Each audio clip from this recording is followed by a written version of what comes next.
What will the coming Trump presidency mean for Iran? Decades of bitter rivalry between Washington and Tehran may have left Iran's economy in ruins, but experts now believe it is capable of producing a nuclear bomb's worth of enriched uranium in less than 2 weeks. So how will Trump 2.0 navigate relations with a country that describes the U.S. as its #1 enemy? I'm Jafar Hassan, and this is the Newsmakers.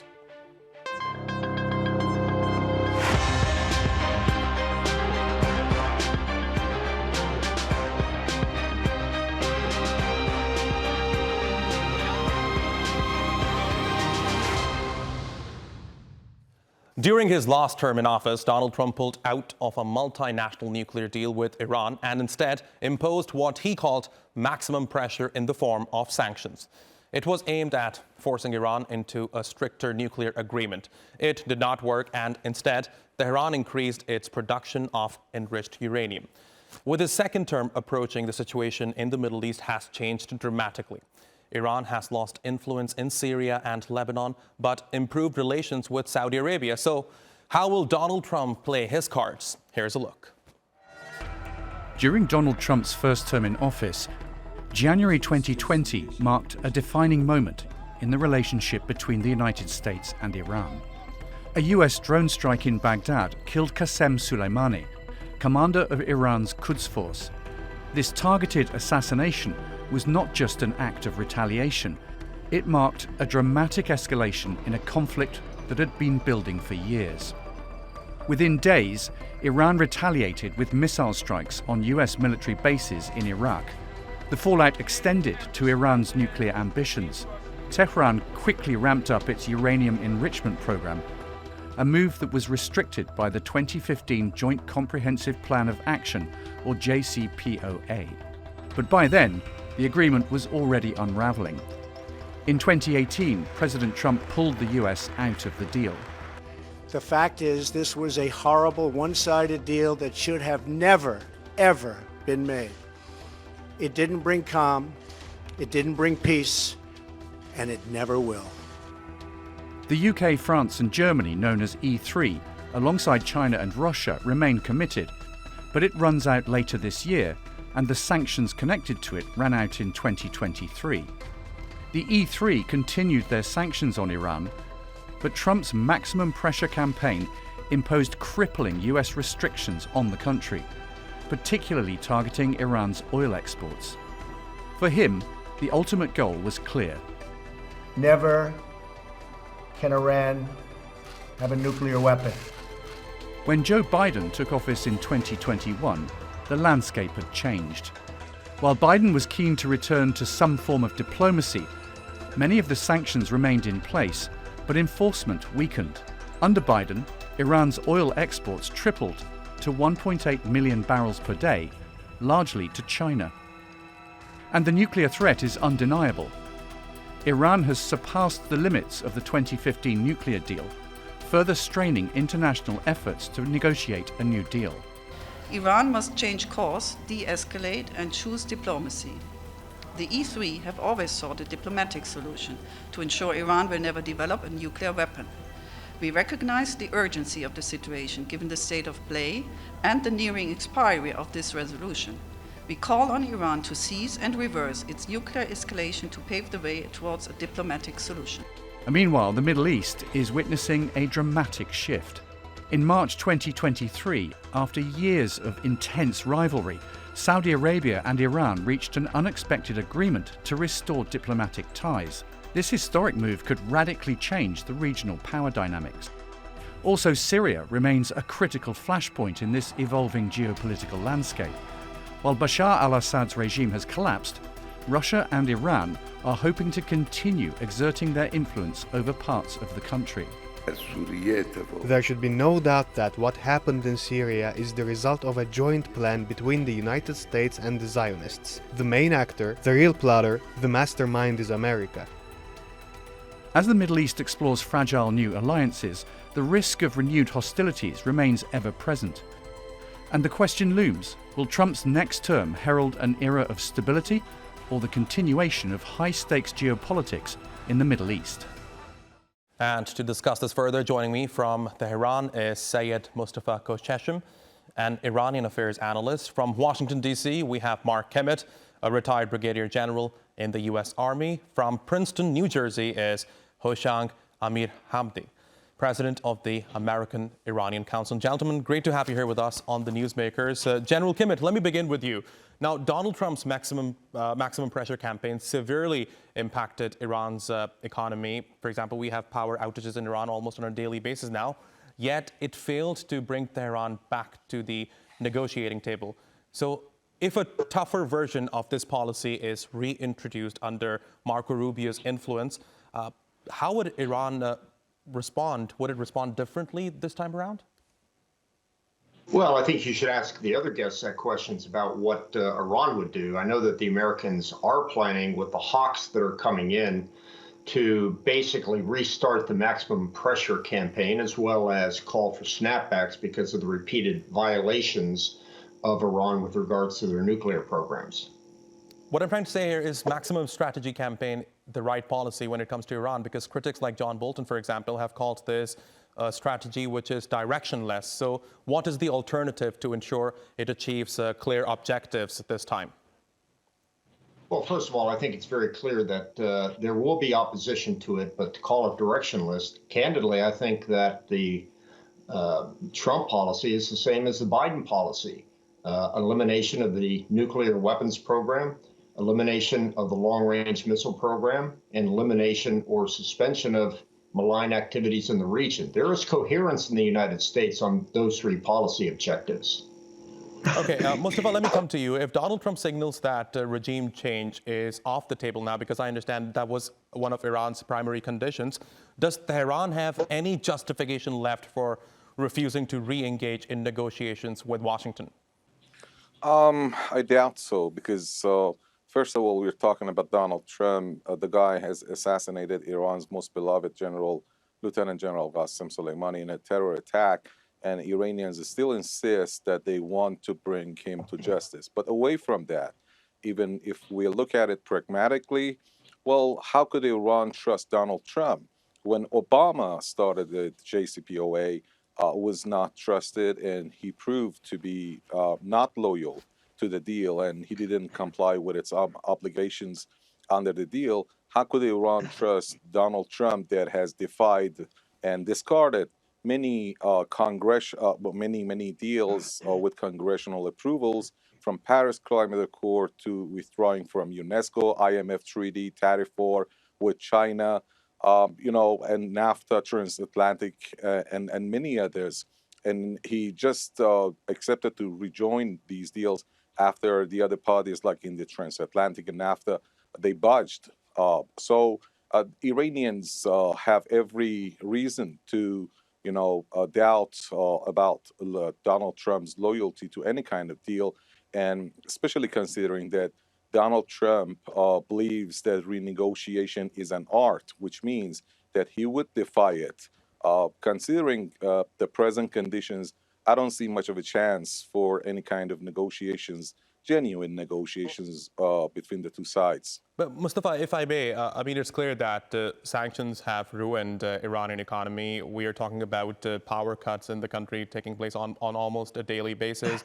Rising prices have taken a huge toll on the lives of civilians in the country. So wouldn't a new deal help stabilize Iran's economy and improve its international standing? Is that not something that the leader of Iran wants for its people? Well, Iranians have come along with the sanctions and bypassing the sanctions. The world is too divided right now.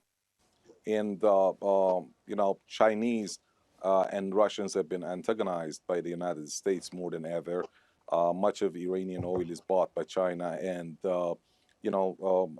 using it as a compromise or as a token for China to, make compromise with the United States looks rather impossible, because it's not a big deal for narrowing down the gaps between China and the United States.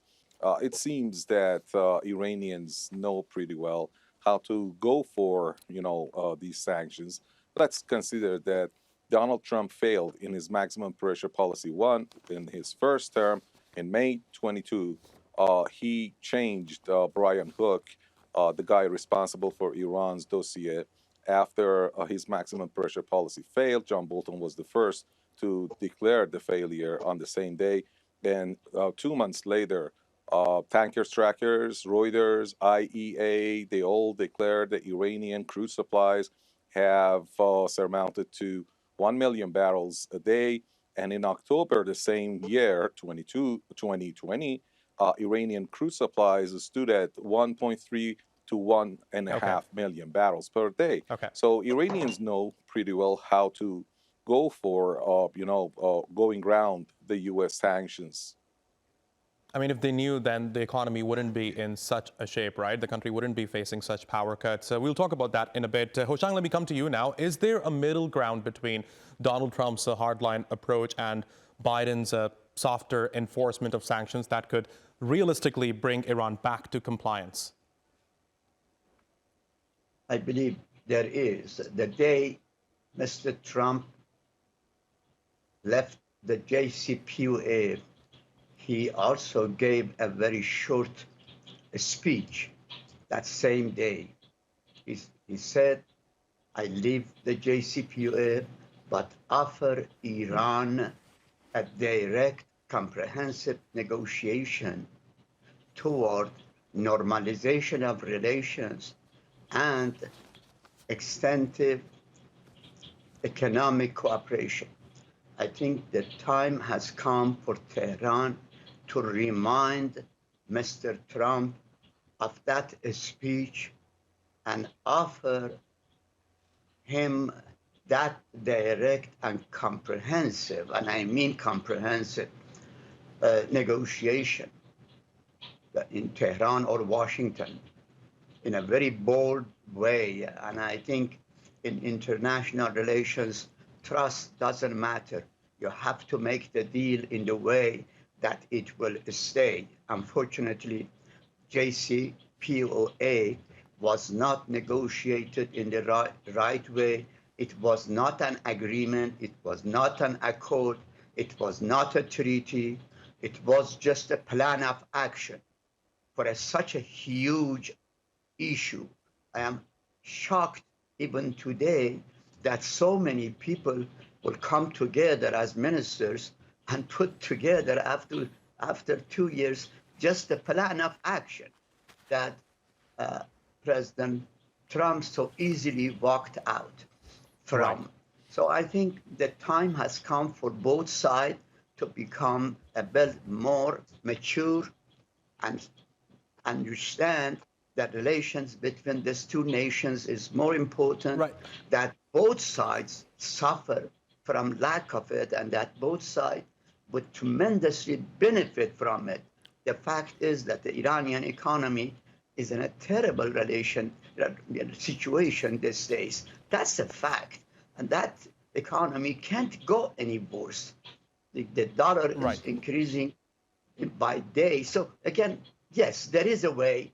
And that way is a direct. Let's talk about that way, Hooshang. Now, you mentioned that trust is not an issue, but when you look at the relationship right now, it seems to me that this lack of trust is the major issue when it comes to the relationship between Washington and Tehran. Iran doesn't trust what the U.S. wants. U.S. doesn't trust what the leadership in Iran wants. So what specific compromises should each side be prepared to make to restore this trust?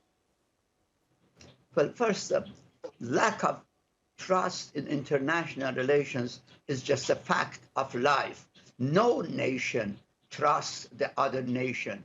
They will put together a system of thinking, ideas, and actions that will work. Just like the bank gives you a credit card, it trusts you on the basis of certain formulas. It's just not because you are a good guy or a bad guy. In international relations, that same rule holds. So I think they can negotiate a deal that could last, just like the deal that U.S. makes with many countries that will last, or many countries make with each other and they last. Again, no deal will last forever. These are always deals that will last for time and then they just go away. But we don't want to make it like eternal. It's a deal that will solve a problem, at least to some extent. It will, ice that makes the ice melt a bit between the two relationships. I think it is possible, but then both sides need to have that political will for a better relations and economic cooperation. Unfortunately, that will is the issue. In Tehran, the will doesn't exist. Unfortunately, the will doesn't exist. Fascinating insights there. So some optimism. General Kimmitt, let me come to you. Of course, we also have to talk about the stakeholders here, right? With Iranian oil exports surging to 1.8 million barrels per day under the Biden administration. Can a tougher U.S. approach realistically cut off this revenue without escalating tensions with Beijing? Well, certainly to cut off that supply will escalate tensions with China, but we also have some very hawkish China people coming into the administration. I think Seyed Mostafa has revealed the greatest vulnerability of the Iranian economy, which is if those oil shipments to China stop, then that will be a final blow to the Iranian economy. And that certainly could happen. I could certainly see the United States promoting an embargo of Iranian oil getting out of the Persian Gulf. But I also do want to mention one point that was brought up by Seyed Mostafa, which is that of Qasem Soleimani.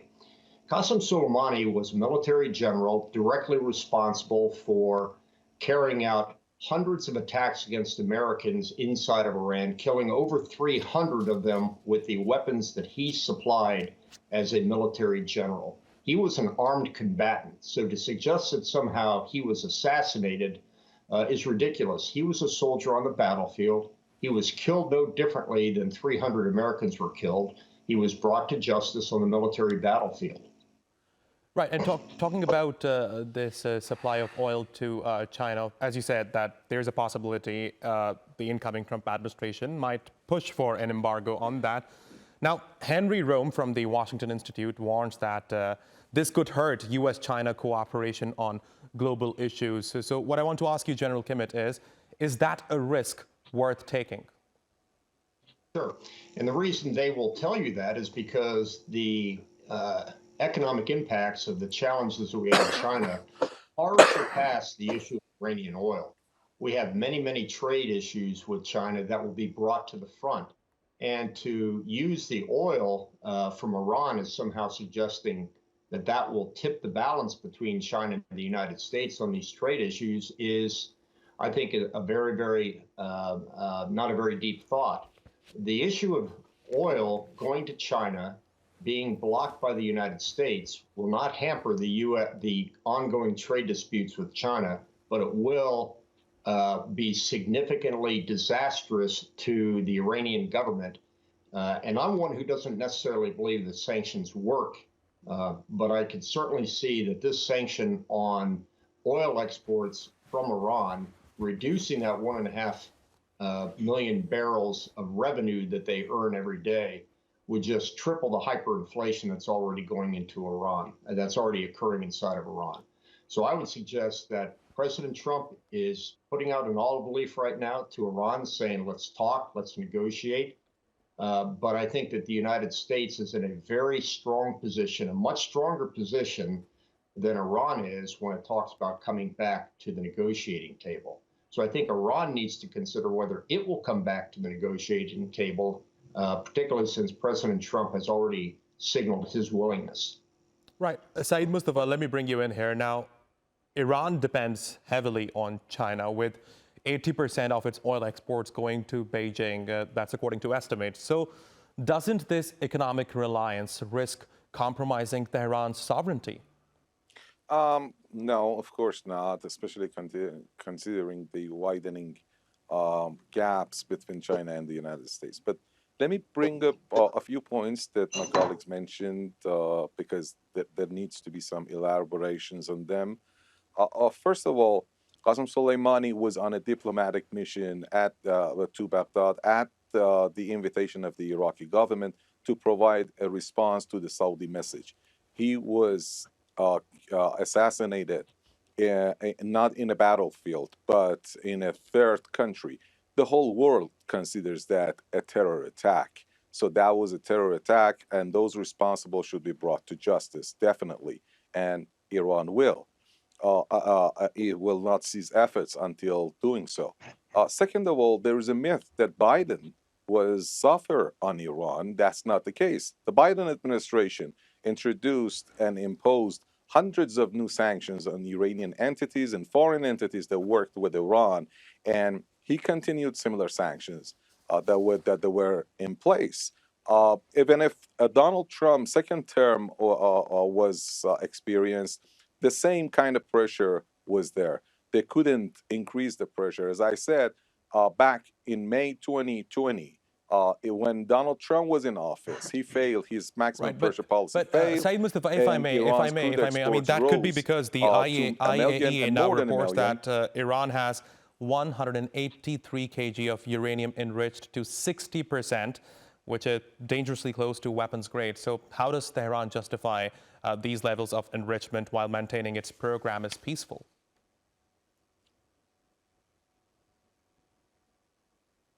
Well, why not? Who says that enriching uranium to 60% is not peaceful? Iran has every right to do so, like all other countries. If there was a deal, the JCPOA, well, the U.S., Donald Trump discarded it. Iran stood under the deal for 14 months. It was complying with all its obligations. But after the Europeans failed to comply with their undertakings under the deal, then Iran withdrew, gave up its obligations. There needs to be one major point here mentioned with regard to what my colleague said. No deal will be struck, and if any deal is struck, it won't last until the United States changes its approach from containment to a conflict resolution approach. There have been multiple deals between Iran and Europeans as well as the United States, the JCPOA being the last one. Okay. All these deals failed over Afghanistan, over Iraq, over the nuclear program, all because the Iranians went for a conflict resolution approach, while the United States has never been willing. This is what I'm struggling to understand here. The U.S. is trying to get Iran to a negotiating table, but the refusal to come to the table is coming from the Iranian side. Hooshang, let me bring you in here now. How can the U.S. leverage China's reliance on Iranian oil to create diplomatic openings with Tehran while avoiding an economic fallout? Well, obviously, the U.S. economy is strong enough, at least for a while, to stand any negative consequences from going strong against China in dealing with Iran. I think U.S. has the ability to do so. By the way, Trump administration plans to increase American energy production significantly.